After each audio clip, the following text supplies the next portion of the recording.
And so here's what I want us to consider from this first point: the nature of these two examples. They're not just good things for the world. They're not just beneficial or preferable for those who live in it. They're necessary. They're things that no one in the ancient world would have imagined living without. And how appropriate that Christ's witnesses are compared to something so essential for the world. One of the passages that Pastor Chris referenced in his sermon last week and that we use in our promotional material for this series was Romans 10:13-15, which says, "For everyone who calls on the name of the Lord will be saved. How then will they call on him in whom they have not believed? And how are they to believe in him of whom they have not heard? And how are they to hear without someone preaching? And how are they to preach unless they are sent?" There's salvation available to those who would call on the name of the Lord. But if no one is out there preaching the gospel, there's no one out there to receive it. They won't have the opportunity to call on his name if we don't go out and share it.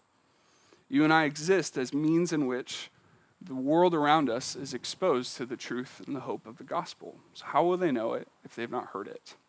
This isn't just a task for pastors or people employed by the church. This is all followers of Christ are called into this life.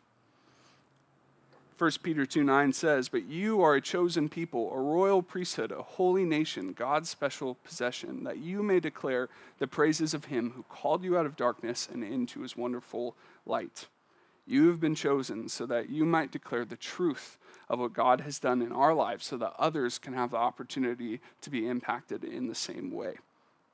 For those of us here that follow Jesus, we each have a testimony, which is a really Christian way of saying like our personal experience alongside the message of the gospel. And as we share our stories, the gospel is spread.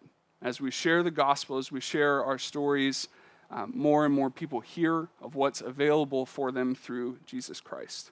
Just as salt and light were necessary for healthy and effective living in the ancient world, being witnesses to God's glorious love and work in our lives is necessary to see God's plan unfold as intended.